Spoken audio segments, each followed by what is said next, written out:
அன்புள்ள தமிழ்நாடு காலநிலை உச்சி மாநாடு 3.0 நிகழ்ச்சியில் கலந்து கொண்டு சிறப்பித்துக் கொண்டிருக்கக்கூடிய மாண்புமிகு வனத்துறை அமைச்சர் முனைவர் பொன்முடி அவர்களே, வரவேற்று மகிழ்ந்திருக்கக்கூடிய நிதித்துறையினுடைய அமைச்சர், இந்த துறையினுடைய அமைச்சர் மாண்புமிகு தங்கம் தென்னரசு அவர்களே, சட்டமன்ற உறுப்பினர் பிரபாகர் ராஜா அவர்களே, முதன்மை செயலாளர் டாக்டர் செந்தில்குமார் ஐஏஎஸ் அவர்களே, இயக்குனர் திரு ராகுல்நாத் ஐஏஎஸ் அவர்களே, தமிழ்நாடு காலநிலை மாற்ற நிர்வாக குழுவினுடைய உறுப்பினர்களே, திரு எரிக்சோல் ஹேம்ஸ் அவர்களே, டாக்டர் சௌமியா சாமிநாதன் அவர்களே,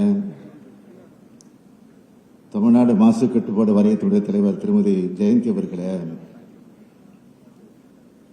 முதன்மை தலைமை வன பாதுகாவலர்கள்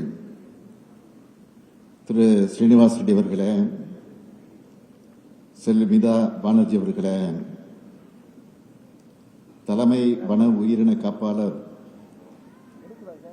திரு ராகேஷ்குமார் டோக்ரா அவர்களே, பல்வேறு நிறுவனங்களை சார்ந்திருக்கக்கூடிய உயர் அதிகாரிகளே, உயர் அலுவலர்களே, மரியாதைக்குரிய சுற்றுச்சூழல் ஆர்வலர்களே, அரசு உயர் அலுவலர்களே, பத்திரிகை மற்றும் ஊடகத்துறை சார்ந்திருக்கக்கூடிய நண்பர்களே, உங்கள் அனைவருக்கும் என்னுடைய அன்பான வணக்கத்தை நான் தெரிவித்துக் கொள்ள விரும்புகிறேன். காலநிலை மாற்றம்தான் இன்றைக்கு உலக நாடுகளும் மானுட சமுதாயமும் எதிர்கொண்டிருக்கக்கூடிய மிகப்பெரிய சவால். அதனால்தான் இது பற்றிய விழிப்புணர்வை தொடர்ந்து ஏற்படுத்தி வருகிறோம். இந்த விழிப்புணர்வை ஏற்படுத்துவதோட அதை எதிர்கொள்வதற்கான பல்வேறு நடவடிக்கைகளையும் தொடர்ந்து எடுத்துக் கொண்டிருக்கிறோம். அதில் ஒரு பகுதியா என்னோட தலைமையில் காலநிலை மாற்ற நிர்வாக குழு அமைக்கப்பட்டிருக்கு. காலநிலை மாற்றம் குறித்து ஆராய இந்திய மாநிலங்களிலேயே முதலா மாநாடு நடத்துறது நம்முடைய தமிழ்நாடு தான். அது மட்டுமல்ல, துறையோட பெயரையே சுற்றுச்சூழல் மற்றும் காலநிலை மாற்றுத்துறை என்று மாற்றியிருக்கிறோம். இந்த வரிசையில் தமிழ்நாடு காலநிலை மாற்ற இயக்கம், பசுமை தமிழ்நாடு இயக்கம், தமிழ்நாடு ஈரநிலை இயக்கம், தமிழ்நாடு நெய்தல் மீட்சி இயக்கம் ஆகிய 4 சிறப்பு இயக்கங்கள் மூலமா இதுக்கான முன்னெடுப்புகளை நம்முடைய அரசு மேற்கொண்டு வருது. அதோட ஒரு பகுதியாக தான் ஆண்டுதோறும் காலநிலை உச்சி மாநாடுகளை நடத்தி கொண்டிருக்கிறோம். இந்த மாநாடுகள் சுற்றுச்சூழல் மற்றும் காலநிலை மாற்றத்துறையின் கீழ் செயல்பட்டு வர தமிழ்நாடு காலநிலை மாற்ற இயக்கத்தால் நடத்தப்பட்டு வருது. இதுவரைக்கும் தமிழ்நாட்டில் 2 காலநிலை உச்சி மாநாடுகளை நம்முடைய அரசு வெற்றிகரமாக நடத்தியிருக்கு. காலநிலை மாற்றத்தை எதிர்கொள்கிற வகையில் நம்மளை தகவமைச்சிக்க விவாதங்களை முன்னெடுக்கிறதுக்கான தளமா இந்த மாநாட்டை நாம் நடத்திட்டு வரோம். 2 உலக நாடுகள் பல்வேறு இயக்க பேரிடர்களை சந்திச்சு வருது. குறிப்பா சொல்லணும்னா, கடந்த ஆண்டு துபாயில ஏற்பட்ட வெள்ளம் சீனா, பிரேசில், ஜெர்மனி, ஸ்பெயின் ஆகிய நாடுகளில் ஏற்பட்ட வெள்ளம், அமெரிக்காவில் லாஸ் ஏஞ்சல்ஸில் ஏற்பட்ட காட்டுத்தீ, வெப்பமண்டல நாடுகளில் ஏற்பட்ட வெப்ப பாதிப்புகள் ஆகியவற்றை நாம நினைவுபடுத்திக்கணும். அதே போல நம்ம சகோதர மாநிலமாக இருக்கக்கூடிய கேரளாவில் ஏற்பட்ட வயநாடு நிலச்சரிவை யாரும் மறந்திருக்க முடியாது. நம்ம மாநிலத்திலேயும் திருவண்ணாமலையில சிறிய அளவில் நிலச்சரிவு ஏற்பட்டுச்சு. இதெல்லாம் வேற வேற நாடுகளில் வேற வேற மாநிலங்களில் நடந்த சம்பவங்களாக இருந்தாலும் இது எல்லாத்துக்கும் ஒரே காரணமா காலநிலை மாற்றத்தை தான் சொல்ல முடியும். இத நம்ம எதிர்கொண்டுதான் ஆகணும். அதுக்கு முதல் தேவை பிரச்சனையோட தீவிரத்தை உணர்றது. காலநிலை மாற்றத்தால் ஏற்படக்கூடிய விளைவுகளையும் பேரிடர்களையும் எதிர்கொள்ளணும்னா அனைத்து தரப்பு மக்களும் காலநிலை மாற்றம்னா என்ன, அதோட விளைவுகள் என்ன, அதை எப்படி எதிர்கொள்றது,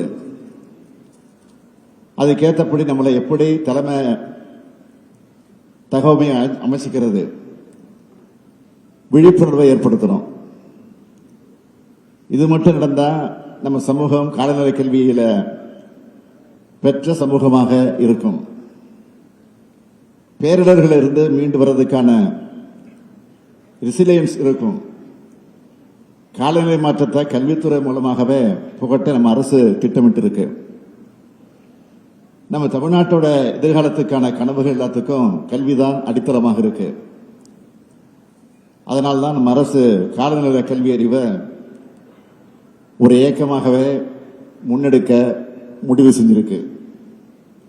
இது தொடர்பா ஒரு முக்கிய அறிவிப்பை இப்போ வெளியிடுகிறேன். தமிழ்நாட்டோட எல்லா பள்ளிகளிலும் சூழல் மன்றங்கள் ஏற்படுத்தப்படும். காலநிலை கல்வி அறிவிக்குன்னு ஒரு கொள்கையை தமிழ்நாடு அரசு விரைவில் வகுத்து அறிவிக்க இருக்கிறோம். எல்லோருக்கும் அவசியமான காலநிலை விழிப்புணர்வை மாணவர்கள் மூலமே அனைத்து தரப்பு மக்கள்கிட்டையும் கொண்டு போய் சேர்க்க இருக்கிறோம். பல்வேறு துறை அரசு அலுவலர்களுக்கும் காலநிலை மாற்ற தடுப்பு மற்றும் தழுவல்களுக்கான திறன் வளர் பயிற்சிகள் வழங்கப்படும். காலநிலை மாற்றத்தால பாதிப்படையக்கூடிய வேளாண்மை, நீர்வளம் ஆகிய துறைகளுக்கு சிறப்பு பயிற்சிகள் வழங்கப்படும். பசுமை குடில் வாயுக்களின் உமிழ்வை குறைப்பதற்கான வழிமுறைகள் காணப்படும். வெப்ப அலைய மாநில பேரிடரா தமிழ்நாடு அரசு அறிவிச்சு அரசிதழில் வெளியிட்டு இருக்கு. வெப்ப அலையால உயிரிழக்க நேரிட்ட 4 லட்சம் ரூபாய் நிவாரணம் வழங்கப்படும் என்று அறிவிச்சிருக்கிறோம். வெப்பநிலையை எதிர்கொள்வதற்கான மருத்துவ வசதிகள் மற்றும் ORS கரைசல் வழங்க மாநில பேரிடர் மேலாண்மை நிதியை பயன்படுத்திக்கலாம். வெப்ப அலை தாக்கத்தின் போது தண்ணீர் பந்தல்கள் அமைச்சு குடிநீர் வழங்கவும் மாநில பேரிடர் மேலாண்மை நிதியை பயன்படுத்திக்கலாம்னு அறிவிச்சிருக்கிறோம். இயற்கை வளங்களை பாதுகாக்க அக்கறை கொண்ட சமூகமாக நாம மாறணும். இயற்கை பேரிடர்களிலிருந்து தற்காத்துக் கொண்டு மீண்டெடுக்கக்கூடிய சமூகமாக வளரணும். பசுமை தொழில்நுட்பங்கள் மூலமா பொருளாதார வளர்ச்சியை முன்னிறுத்தக்கூடிய சமூகமாகவும் உலகளாவிய காலநிலை குறிக்கோள்களை அடைய உறுதுணையா இருக்கிற சமூகமாகவும் எதிர்காலத்தில் நாம திகழணும். தமிழ்நாடு அரசு பொருளாதார மேம்பாட்டையும் சுற்றுச்சூழல் பொறுப்புணர்வையும் இரு கண்களாக கருதி தொடர்ந்து செயலாற்றி வருது. ஒவ்வொரு முன்னெடுப்பும் இதை மனசுல வச்சுதான் செய்யப்படுகிறது. அது நீர்நிலைகள் மறுசீரமைப்பு, காலநிலை மீள்திறன் கொண்ட நகரங்கள் கட்டமைத்தல், பயோடைவர்சிட்டியை பாதுகாத்தல்னு காலநிலை மாற்றத்தை எதிர்கொள்றதுல நம்ம உறுதியா வெளிப்படுத்துறதா இருக்கு. எதிர்காலத்தில் வரக்கூடிய சூழலியல் பிரச்சனைகளையும் கருத்திலே கொண்டு இப்பவே அட்வான்ஸா திட்டமிட்டு அதற்கான நடவடிக்கைகளை நம்ம அரசு மேற்கொண்டு வருது. அதை உலகத்துக்கு எடுத்துரைக்கும் உரைக்கல்லா இந்த மாநாடு விளங்குகிறது.